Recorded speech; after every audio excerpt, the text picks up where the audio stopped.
Assalamualaikum. Pagi ini masih jam 6. Saya mau ngecekin tanaman yang ada di kebun terlarang. Ada apa aja? Ini dia nih, salah satunya adalah pisang variegata yang kebetulan si induknya ini sekarang udah ada 2 lagi anakannya. Yang tadi yang pertama itu udah agak tinggi, sama ini yang agak kecil. Di sebelah pohon pisang ini ada 1 pot ukuran besar pohon rosemary. Ini aromanya oke banget untuk mood booster di pagi hari. Saya siram tanaman di kebun terlarang ini biasanya 2 atau 3 hari sekali sih, tergantung dari panasnya cuaca juga. Tapi biasanya kalau musim hujan ya jarang-jarang lah disiramnya, hampir nggak pernah lah. Nih seru banget kan? Induk dari pohon pisang variegatanya tuh udah gede banget, lebih gede dari tinggi badan saya. Ya iyalah. Nah di sini juga ada pohon buah. Ini adalah beach cherry. Beach cherry ini baru aja saya pupukin beberapa hari yang lalu. Saya kadang-kadang pakai pupuk guano atau bisa juga pakai pupuk kascing atau bekas cacing. Nah, efek dari tanaman yang rutin diberi pupuk itu akan merangsang pertumbuhannya. Dalam hal ini, beach cherry ini kan adalah tanaman buah. Otomatis ketika rajin dipupuk, dia akan sering mengeluarkan bakal bunga. Ini yang pentil-pentil ini nih namanya bakal bunga. Nah, nantinya dia akan mekar jadi bunga yang nantinya lagi bakal jadi bakal buah. Aduh pusing gak sih kebanyakan nantinya.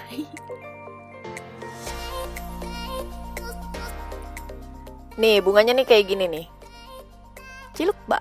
Nah itu dia bunga dari beach cherry. Nah nanti kita akan update lagi bagaimana pertumbuhan dari si bunga beach cherry ini.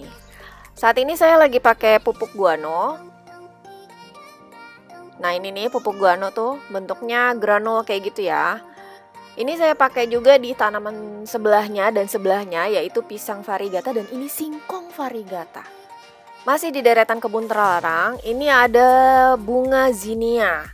Nah bunga zinnia ini saya lupa jenisnya apa, tapi yang jelas dia pakai pupuk guano juga, kalau nggak pupuk kacing. Ini merangsang pertumbuhan bakal bunga juga. Jangan lupa disiram ya. Musim kemarau harus sering siram, kasihan tanaman nanti aus. Geser sedikit ada pohon kelor. Nah ini biasanya dikenal dengan nama moringa. Di beberapa negara moringa ini banyak dicari karena mengandung banyak manfaat dan juga termasuk ke dalam superfood. Apa itu superfood? Superfood adalah jenis pangan yang mengandung kepadatan nutrisi tinggi. Dapat diartikan juga bahwa superfood memiliki kandungan nutrisi dalam jumlah yang signifikan dengan presentasi kalori yang rendah.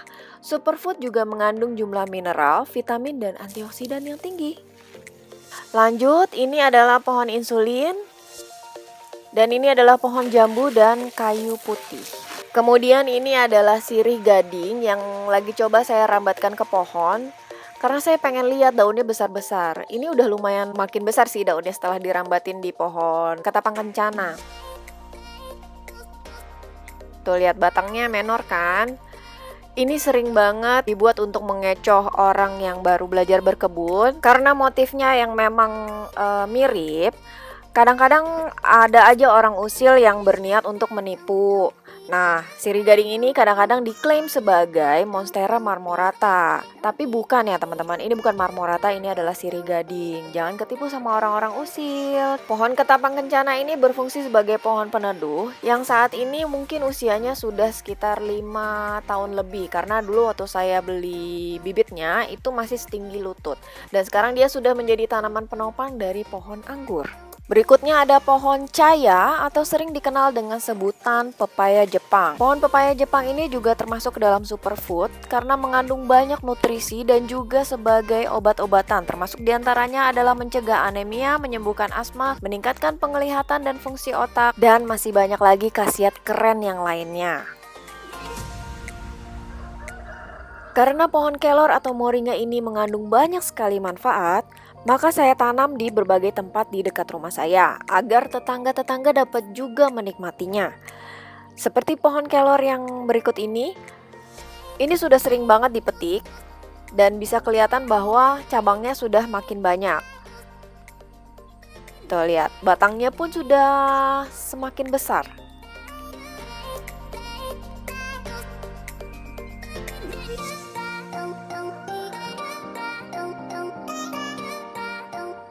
Lalu ada juga pohon sawo. Ini dulu adalah pohon sawo variegata loh. Cuman karena bagian okulasi variegatanya itu patah, jadilah sekarang sawo ijo. Nah, masih ada lagi pohon kelor yang saya tanam sembarangan di rumah kosong.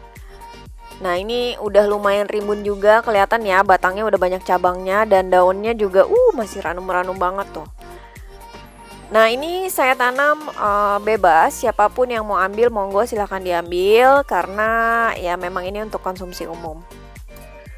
Lalu di sini juga ada black sapote. Black sapote itu sejenis sawo tapi dia buahnya kayak puding coklat. Nah, kenapa bisa ada di sini? Karena kebun saya udah semakin penuh, teman-teman. Jadi saya tanam di sini.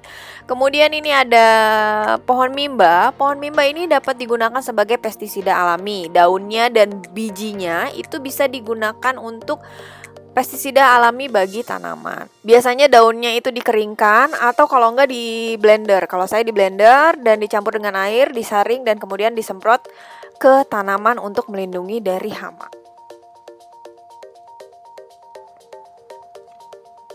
Sekian reportase dari kebun terlarangnya Kili Kuli Garden. Jangan lupa untuk nonton terus YouTube channelnya Kili Kuli Garden. Penting gak penting, pokoknya nonton aja. Jangan lupa subscribe, like, and comment. Terima kasih. Assalamualaikum.